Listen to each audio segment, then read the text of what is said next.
The first punch barely hurt. What destroyed? Liam Carter was watching his daughter pretend she hadn't seen it. The sound cracked through the dining room of a crowded pub in Newcastle Harbour, while everyone around them kept eating parmy and chips like nothing had happened. Liam tasted blood instantly. Metallic. Warm. Humiliating. His son-in-law, Daniel Reeves, stood over him breathing hard, jaw twitching, eyes wild with the kind of rage that only comes from someone convinced they'll never face consequences. "Don't you ever speak to my wife like that again?" Daniel snapped. Liam slowly touched the split inside his mouth. Around them, chairs scraped awkwardly. A bartender stared for half a second before looking away, somewhere near the tabby screens. People laughed at a horse race result, but Liam only looked at his daughter. Emily sat frozen beside the table, fingers wrapped around her wine glass, so tightly her knuckles had gone white. She wouldn't meet his eyes. That hurt far more than the punch. 2 hours earlier, everything had still felt repairable. Liam had driven down from Port Stephens to meet them, after Emily ignored his calls for nearly 3 weeks. He told himself it was normal. Newly married couples drifted. Life got busy. But deep down, something had felt wrong ever since she stopped visiting home. Then he saw the bruise, tiny, half hidden beneath makeup near her collarbone, when she leaned across the table. Liam noticed because fathers notice things nobody else does. "What happened there?" he'd asked quietly. Emily immediately touched her neck. "Nothing," Daniel answered for her. She walked into a cupboard. Too fast, too rehearsed. The rest of dinner soured instantly. Liam tried staying calm. He really did. But Daniel kept interrupting Emily whenever she spoke, correcting little details, deciding what she drank, checking her phone whenever it buzzed. Small things individually, terrifying together. By dessert, Liam couldn't ignore it anymore. "You don't need him answering everything for you, Em." Daniel smirked. "Excuse me? I'm talking to my daughter." Emily whispered, "Dad, stop." But Liam saw fear in her eyes. Genuine fear. The kind he'd once seen in witnesses during his years working homicide before retirement. And suddenly every instinct inside him screamed the same thing. "This bloke is dangerous." "You lay a hand on her?" Liam asked quietly. Silence. Daniel leaned back slowly. "Careful." Liam's voice hardened. "Because if you touch my daughter..." That was when Daniel hit him. Hard, fast. No hesitation. Not drunk. Not impulsive. Controlled. Which made it worse. Now the pub had gone silent around them. Emily finally stood up. "Daniel." But Daniel was still staring at Liam with cold satisfaction. "You should leave." Liam rose slowly from the chair despite the ache in his jaw. For one dangerous second, old instincts surged through him. 25 years investigating violent men had taught him exactly how fragile people really were. He could already picture grabbing Daniel by the throat, smashing his face into the table edge, ending this right there. But then Emily spoke. "Dad, just go." Not, "Are you okay?" Not, "He shouldn't have done that." Just go. Liam stared at her like he didn't recognize her anymore. Then he nodded once, grabbed his coat, and walked out into the cold harbor wind. Rain had started falling over Newcastle. Ferries rocked against the docks while Liam stood beside his ute, gripping the steering wheel hard enough to shake. Something was wrong. Not marriage problems wrong, not stress wrong. Something deeper. He replayed every second of dinner. Daniel controlling conversations. Emily flinching when his tone changed. The bruise. The silence after the punch. Then another memory surfaced. 3 months ago, Emily had phoned him at 2:14 a.m., crying, terrified. But when Liam answered, the line suddenly went dead. The next morning she claimed it was an accidental call. At the time, he believed her. Now he realized something else. During dinner, Daniel never seemed worried about hitting him publicly. He seemed confident. Confident nobody would believe Liam. That thought sat heavily in Liam's chest the entire drive back to Port Stephens. At home, he poured whiskey into a chipped glass and sat alone in darkness overlooking the water. Midnight waves rolled against the shoreline, while old case files crowded his memory. Violent men always followed patterns: isolation, control, fear, dependency. And if Emily was trapped inside that cycle, confronting Daniel directly had just made things worse. Liam barely slept. At 6:12 the next morning, he walked into the spare bedroom and unlocked an old metal cabinet hidden beneath stacked moving boxes. Inside sat a thick brown envelope. He stared at it for nearly a minute before finally sliding it out. Across the front, written in black marker, were 6 words: "For the day I stop carring." Liam picked up his car keys. Then he smiled for the first time since the punch. Because Daniel Reeves was about to learn exactly who his father-in-law used to be. Daniel Reeves answered the front door shirtless, smug, and still carrying the arrogance of a man who thought yesterday had ended in his favor. The smile faded when he saw the envelope in Liam's hands. Morning light spilled across the apartment hallway in Merweather. Somewhere nearby, a lawnmower buzzed through damp grass while magpies screeched from power lines. Ordinary suburban sounds. The kind that made terrible moments feel even colder. Liam held up the envelope calmly. "Thought I'd apologize properly." Daniel studied him carefully. "You drove all the way here for that? Emily home? At work?" Liam nodded once. "Good." Daniel smirked again, stepping aside. "Come in then." The apartment smelled faintly of coffee and bleach. Spotless, controlled. Liam noticed things automatically. No framed family photos. Emily's books stacked in a corner untouched. One broken wine glass still sitting in the bin near the kitchen. Signs of tension everywhere if you knew how to look. Daniel sat casually at the dining table while Liam remained standing. "You know," Daniel said, "most blokes your age would stay down after a hit like that." Liam ignored it and placed the envelope gently on the table. Daniel glanced at it. "What's this? A peace offering?" Daniel laughed softly. "Cash? Open it." For the first time, Liam saw uncertainty flicker behind the younger man's confidence. Daniel slid one finger beneath the seal and emptied the contents onto the table. Photographs, printed bank records, police reports, a USB drive, and one particular image that wiped the smirk clean off his face. Daniel stared at the photo silently. It showed him outside a nightclub in Sydney 3 years earlier, with his fist wrapped in another man's shirt collar, while 2 security guards tried pulling him away. Blood covered Daniel's knuckles. Liam watched him carefully. "There's more underneath," Liam said quietly. Daniel flipped through the documents faster now. A restraining order filed by an ex-girlfriend in Brisbane. Hospital records connected to an assault charge, later dropped after a witness withdrew. Statements from neighbors reporting screaming matches. A photograph of Emily entering a pharmacy wearing sunglasses indoors despite heavy rain outside. Daniel's jaw tightened. "Where'd you get this?" Liam pulled out a chair slowly and sat opposite him. "I spent 25 years working homicide for New South Wales Police," he said. "You should researched me better before hitting me." Silence filled the apartment. Daniel tried recovering his composure. "You threatening me?" "No, I'm educating you." Liam leaned forward slightly. "Men like you always think you're smarter than everyone else. You isolate people slowly, test boundaries, push harder each time. Eventually, the victim stops recognizing themselves." He tapped the envelope. "The difference is, most fathers don't know how to investigate predators." Daniel's eyes darkened instantly at the word predators. "Careful," he muttered. "There it is again," Liam replied calmly. "That little temper." For a second, Liam thought Daniel might actually swing at him again.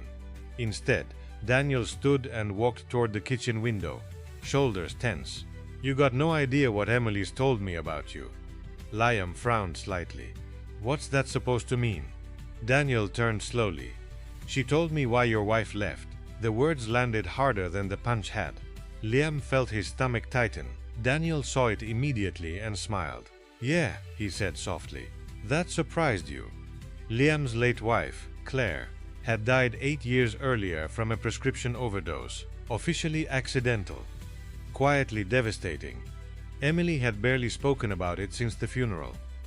What did Emily say? Liam asked carefully. Daniel walked back toward the table. That you used to lose your temper too.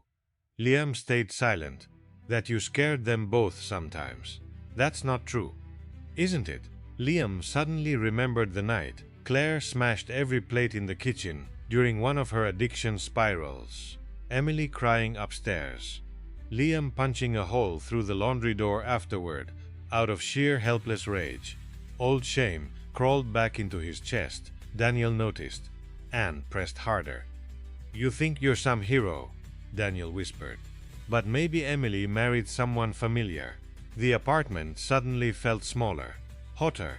Liam realized something dangerous then. Daniel wasn't just abusive. He was intelligent, manipulative. He'd been studying Emily's wounds for years and reshaping himself into whatever kept control strongest. Liam slowly stood. You stay away from my daughter. Daniel laughed quietly. Or what? Liam stared directly into his eyes. Or I hand everything in that envelope to Detective Inspector Rachel Grieve in Sydney.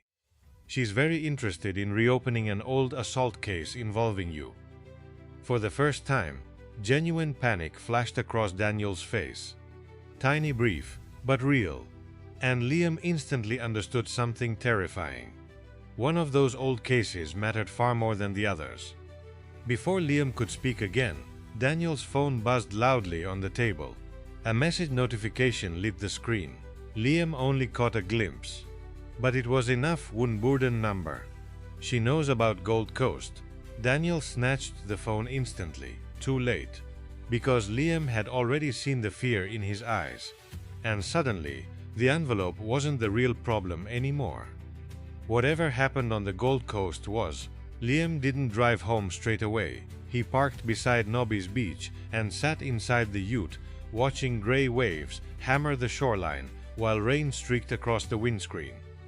The message on Daniel's phone kept replaying in his head. She knows about Gold Coast. Not they. Not police.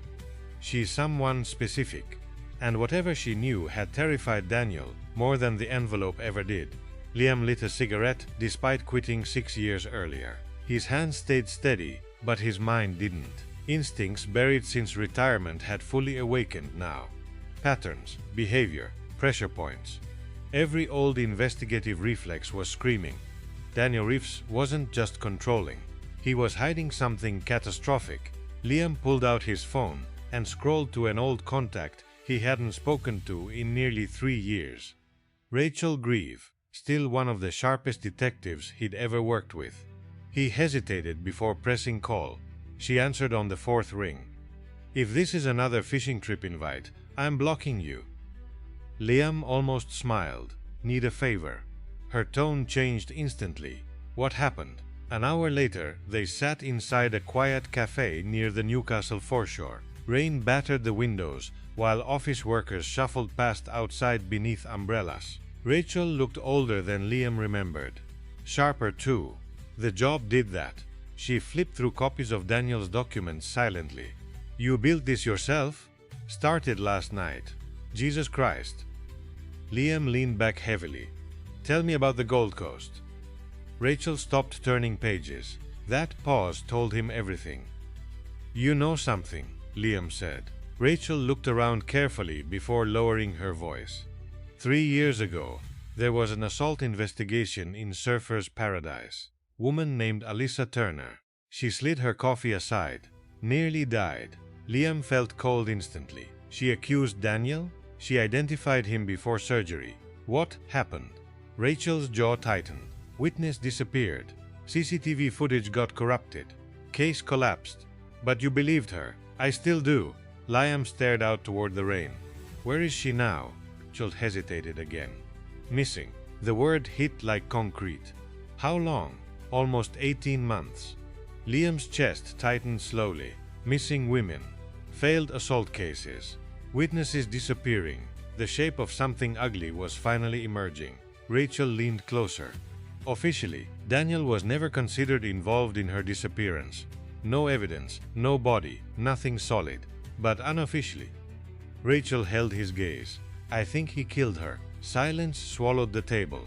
Outside, thunder rolled over the harbor. Liam suddenly remembered Emily's frightened late-night phone call months earlier. The bruises, the isolation, the fear in her eyes when Daniel lost control. His daughter wasn't trapped in a toxic marriage. She was living beside a possible killer. You need to get Emily out immediately, Rachel said firmly. I know. No, Liam, listen carefully. Rachel's voice hardened. Men like this become unpredictable when control slips. You confronting him yesterday was dangerous. Too late for that now. Liam's phone buzzed suddenly across the table. Emily, he answered instantly. Em? Her breathing sounded shaky. Dad. Where are you? What's wrong? Long silence. Then very quietly. I found cameras. Everything inside Liam froze. Where? In the apartment. Her voice cracked. Bedroom, lounge room, even the bathroom. Liam stood so fast, the chair scraped violently backward. Leave now. I can't. Emily. He knows I found them. Liam's blood turned ice cold. In the background, a door slammed somewhere inside the apartment. Emily gasped softly. Then Daniel's voice appeared faintly through the phone. Who are you talking to? Liam was already moving toward the cafe exit. Emily, listen carefully. Walk outside immediately. Her breathing quickened. I think he's been recording me for months, she whispered. Go, now. Another silence, then Daniel's voice came closer. Give me the phone. No, Emily. The tone changed instantly. Calm, controlled, dangerous. Liam knew that tone intimately from decades of interrogations. It was the voice violent men used seconds before snapping. Rachel was already beside him, heading for the door. Keep her talking, she ordered. Liam climbed into the ute with shaking hands. Em, stay on the line. But suddenly Emily spoke words that made his entire body go numb. He said Mom didn't overdose. Liam stopped breathing. What? He told me last night. Emily sounded terrified now. He said you lied about what happened to Mom. Liam gripped the steering wheel so hard his knuckles whitened. No, Emily, don't listen to him. But Daniel's voice suddenly cut through clearly. That's enough. Then a sharp sound echoed through the phone. A scream. Emily's scream. The call disconnected instantly. For half a second, Liam couldn't move, couldn't think, couldn't breathe. Then 25 years of buried rage exploded back to life. He slammed the ute into gear so violently the tires screamed against wet asphalt. And as Newcastle traffic blurred ahead through heavy rain, Liam realized one horrifying truth. Daniel Reeves hadn't just declared war on him. He'd just made the biggest mistake of his life. By the time Liam reached Merewether, police sirens were already echoing through the streets. 2 patrol cars blocked the apartment entrance. Red and blue lights flashed across rain-soaked buildings, while neighbors gathered beneath balconies, pretending not to stare. Liam jumped from the ute before it fully stopped. A uniformed officer moved toward him. Sir, you can't. My daughter's inside. Rachel appeared seconds later behind him, flashing her badge and forcing past the barricade. Liam followed close behind, heart smashing violently against his ribs. The apartment door stood half open. Inside, everything looked wrong. A dining chair overturned near the kitchen. Broken glass scattered across the floor. One wall carried a fresh dent like somebody had been slammed against it hard. But Emily was gone. Liam turned in circles desperately. Emily. Nothing. Only rain tapping softly against the windows. A forensic officer emerged from the hallway. No sign of forced entry. Looks like they left voluntarily. No. Liam snapped instantly. She wouldn't live with him willingly. Rachel disappeared into the bedroom, while Liam kept searching frantically until something near the television caught his eye. A small black camera, still recording. Rage surged through him so hard he nearly smashed it apart.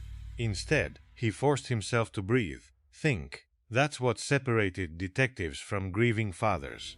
Rachel returned moments later, holding something carefully inside a plastic evidence sleeve. A photograph, old folded, water damaged. Liam took it with trembling hands.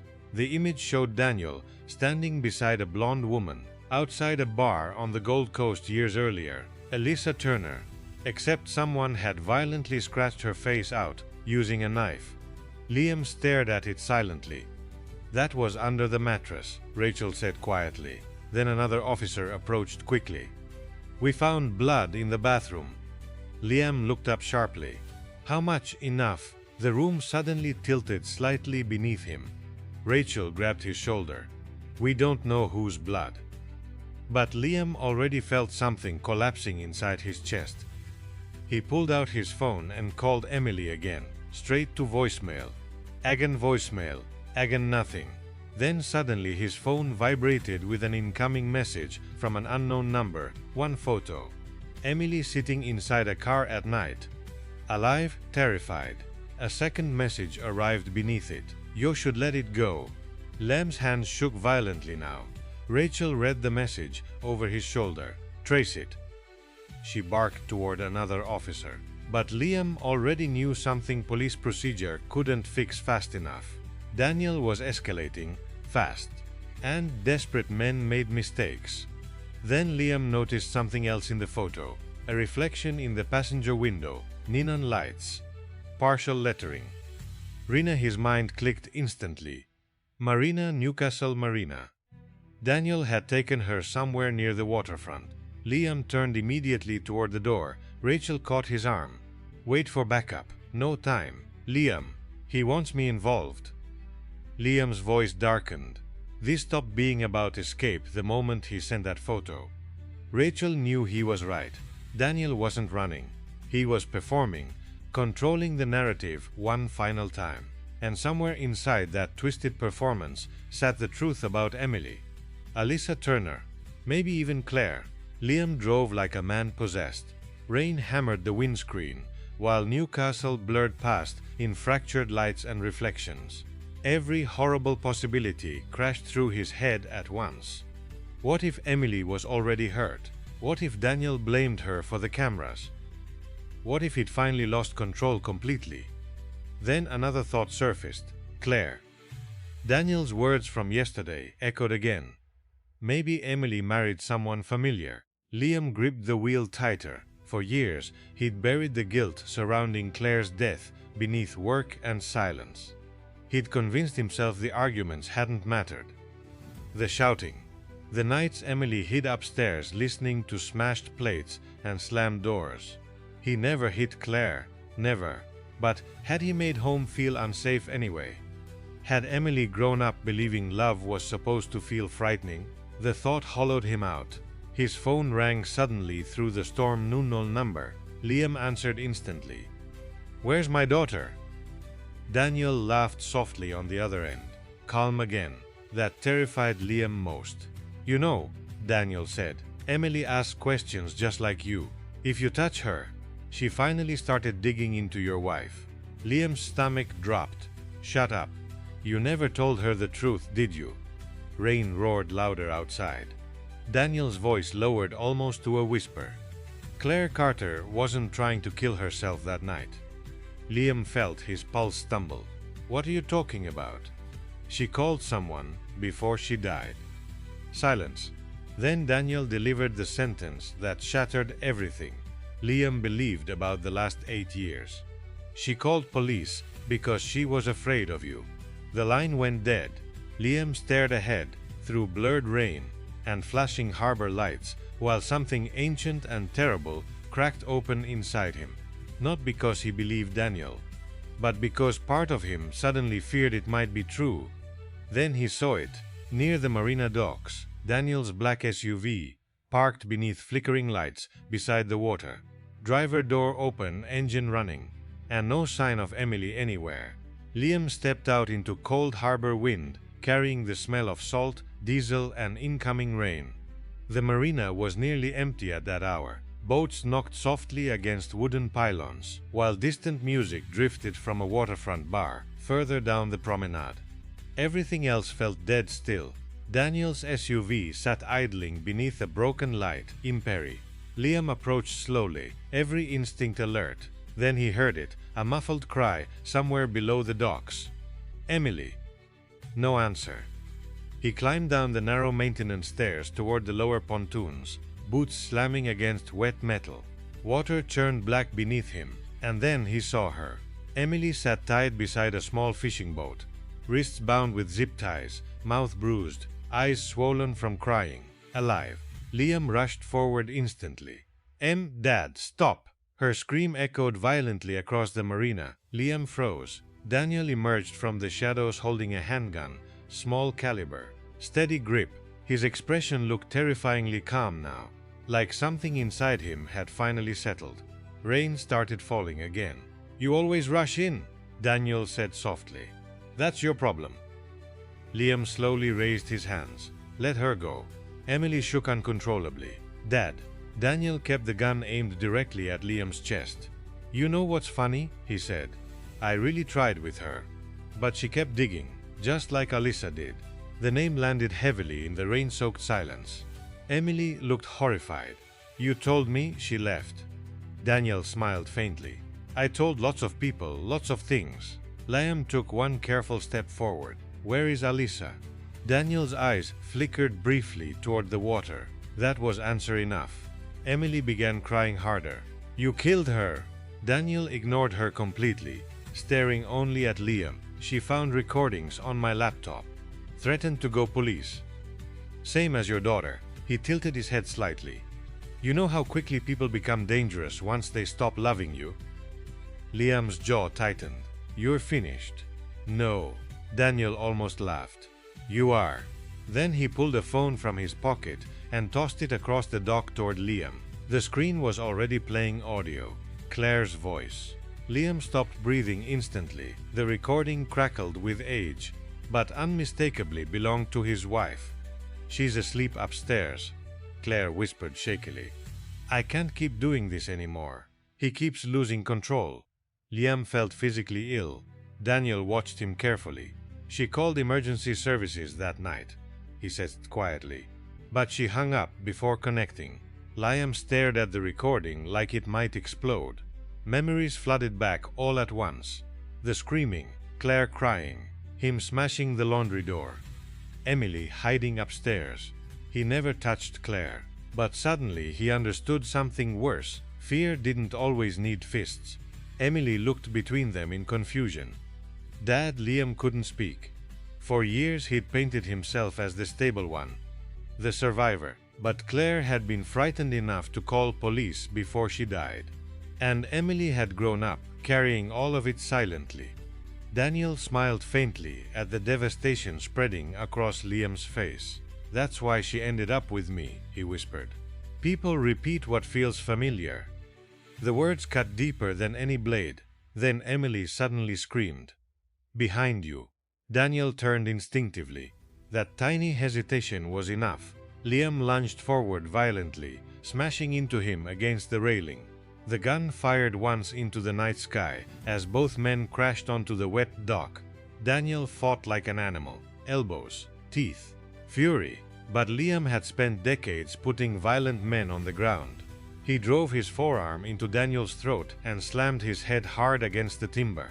Agon, until the gun slid loose across the rain-soaked boards. Daniel gasped desperately beneath him. "You ruined her," Liam growled. Daniel laughed through blood. "So did you."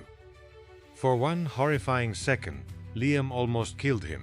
He felt it, the pure animal urge to push harder and end everything forever. Then Emily grabbed his arm crying, "Dad, stop!" Her voice cut through the rage instantly. Liam released him.